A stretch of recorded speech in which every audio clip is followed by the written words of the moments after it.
Charles Darwin's private, unpublished papers are now available online for the first time, and they're completely free. Dr. John van Wyhe is director of the Complete Works of Charles Darwin online project at Cambridge University, and he joins us from there now. Good morning. Morning. Have a look at it online. It is astonishing, really. Tell us about the significance of these, because, of course, he's obviously published certain works, and they've been available online for a few years. So tell us about the significance of what is now available.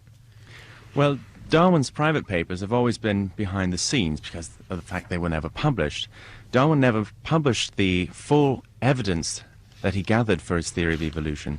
That remained locked away in his notes and experiments and reading notes, and all of that material is being provided online today for free. So it's basically his first thinkings, his first notes about the origins of species, about thinking that was just to change the world. Indeed, but it's not just the first notes, it's all the way through. It's all of the working materials, from the first idea to the gathering of materials, to the rewriting and redrafting, and even the corrections to the proofs of his later books. And even I see a sketch of the Tree of Life. Indeed, yeah, there are many sketches. And there's so much material online today that it would take you months to actually see all of it. And it's taken you a fair deal of time putting it together. You've actually got photographs, effectively photographed each page of the papers, haven't you, so that we can see the originals?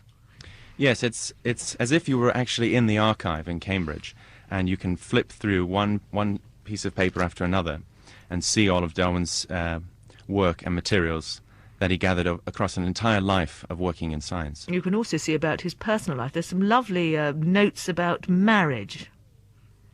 Yes, Darwin always took notes on just about everything, and he made some notes to himself about whether or not it was a good idea to get married or not. And one of the famous lines he wrote was, better to get a wife, it's better than a dog anyhow. Of course, he did go on to get a wife, and they had 10 children. He talks also about Victorian family life, recipes from his wife Emma. Yes, one of the most charming items that's gone online today is Emma Darwin's recipe book. Although I think it might need a health warning because some of the recipes are not to modern taste. There's some pretty heavy puddings in there. The papers, all these papers, I mean, it's fascinating to see it, and in a historical sense it's very interesting. In a scientific sense, I mean, there's not new stuff in there, is it? It's all been pored over so many times before. Oh yes, I mean, experts are very familiar with this material. What's exciting is that now you don't have to be an expert to see it. Anyone can access the private papers of Charles Darwin, the papers that changed the world. And it's, I think, very exciting that now everyone can have a chance to see them. And they can do that by going to either to our website, and they'll find a link from there, but the website address is darwin-online.org.uk. Dr. John van Wyhe, many thanks. You can imagine the side effects you might get from Emma Darwin's heavy Victorian puddings. Her recipe is just one of the 20,000 items taken from the life of Charles Darwin. The University of Cambridge has now put them all on the internet. John van Wyhe is the director of the Darwin Online Project, and we called him to find out more. Welcome to the program. Thank you. This is a pretty exciting moment, opening up this collection. It is indeed. It's really unprecedented that so much new material by and about Charles Darwin is suddenly made available to the public. The material has been accessible only to scholars. What we've done is taken much of that material and made it available for free to the whole world, ranging from tiny scraps of paper with a note by Darwin to things the size of entire books and pamphlets. I'm in the website right now, and just as a quick exploration, I've gotten myself to the first pencil sketch of the species theory. Yes, that's right. I mean, the text of that is known, but this is the first time that people have been able to see the whole manuscript themselves. I mean, one of the most important documents in the history of science. Pick out for us a couple of examples that, if you could call them your favorites, it might be your favorites. Well, perhaps one of the most exciting items are Darwin's bird notes from the voyage of the Beagle. And in this document occurs Darwin's first recorded doubt that species are permanent. And the passage is something like this. When I see these islands in sight of each other, and possessed of but a scanty stock of animals, tenanted by these birds, but slightly differing in structure and filling the same place in nature, I must suspect they are only varieties. If there is the slightest foundation for these remarks, the zoology of archipelagos will be well worth examining, for such facts would undermine the stability of species. And you're reading that in his handwriting. Yes, that's right. I mean, the handwriting is legible to some of us. Tell us some of what we can find out about Darwin himself.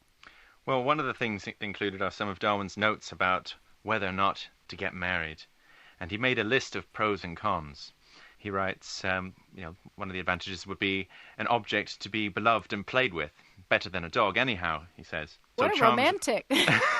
And then he says, and also charms of music and female chit-chat. These things good for one's health. On the not merry column, he has not forced to visit relatives and to bend in every trifle. Perhaps quarrelling, loss of time, fatness and idleness, less money for books, etc. Tell us about some of the images that are on there. Photographs, I know that. Right. It's not just pieces of paper written on by Charles Darwin. It's also things sent to Darwin, notes by other scientists, news clippings, and then there are things like family photographs and caricatures of Darwin as a monkey with a tail and that sort of thing. Darwin thought this was quite funny, and he had a very nice collection.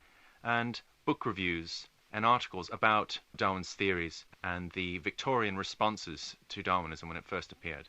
People did ask him if it was possible to believe both in evolution and God. What was his response? Well, there was a lot of discussion, obviously, about the implications of Darwin's theory and whether or not you could believe in both God and evolution. And Darwin was always adamant that, yes, of course you can. And he would back that up by pointing out many people who actually did. And it's odd that this is still discussed today, because it was true in Darwin's day, and it still is true that you can believe in both, because many people actually do. Including Darwin? Darwin himself was no atheist. He'd lost his faith in Christianity, but I think he always retained a belief or a suspicion that some intelligent thing had started off the laws of nature in the first place. This website has been available for just a week now. What have you heard back from viewers? On the day we launched it, the site crashed several times. We had 7 million hits on the first day. I mean, the servers were absolutely smoking. So, for example, 14,000 copies of The Origin of Species were downloaded as a PDF file. I think that's not bad for a 149-year-old book. Not bad at all. Thank you very much for joining us. Thank you. John van Wyhe is the director of the Darwin Online Project. Get a look at some handwritten documents at npr.org, where you'll also find a link to the entire collection.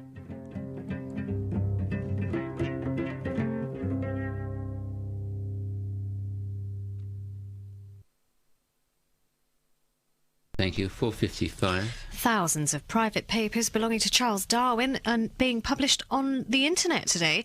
They include a first draft of the scientist's theory on evolution, also some rather interesting reflections on marriage, and we can talk to the director of Darwin Online. Dr. John van Wyhe is with us. So we do get to see things that we will never have seen before. Isn't that right, Dr. van Wyhe? That's right. Going online today is more material by and about Charles Darwin that hasn't been seen before by the public than any time before. Right, and as I said, we've got Darwin's thoughts on marriage, to hitch or not to hitch. What does he think? Yes, well, Darwin was systematic in the way he kept notes about everything, including this decision about whether or not to get married. So on the side to get married, he writes constant companion, friend in old age, home and someone to take care of house, charms of music and female chit-chat. Right. But on the not marry side, he says, well, he wouldn't have the freedom to go where one liked, not forced to visit relatives, and to bend in every trifle, perhaps quarrelling, loss of time, fatness and idleness, and less money for books. This is why the man was a genius, I suppose. Seems to have got it there, doesn't it? Actually, I think people might be able to add to the list, both way, sides, yes. 85058 if you can. Yeah. I don't know much about him. Did he get married? He did indeed, yeah. He got married and they had 10 children. Yes. Well, yeah. His poor wife. He had a sense of humour, though, because I know that he collected caricatures of himself, and some of them were rather, well, they were quite mean, some of them, weren't they? Well, They might look like they're that way, but I think they were all in good fun. I mean, when Darwin he knew that his theories were associated with monkeys and apes, even though he never actually said, we come from monkeys or apes. He said that we all have a common ancestor. But anyway, of course, it was irresistible to represent Darwin's theory, and often Darwin himself, with his bushy eyebrows and his full beard, as an ape man or as a monkey with a long tail. And Darwin thought these were very funny and had a large collection. That collection is now also online. Do you sort of step back from this collection now and think, OK, I have a real handle on who he was, what he was like? I mean, is he the kind of man you'd like to have a pint with, for example? Well, I think that he was a very likeable man. I don't think Darwin himself would have enjoyed a pint. He didn't like drinking very much. He didn't like beer. But yes, what you get here is a sense, when you look at this man's private papers and his notes and diaries and things, you do get a good sense of what the man was really like. Whereas if you only have his publications, it's much more formal and polished and finished. And this is all the materials that were behind the scenes. And where do we go if we want to look at the collection? It's all available on darwin-online.org.uk. Thank you very much. That's Dr. John van Wyhe. Which leaves us one of those valuable minutes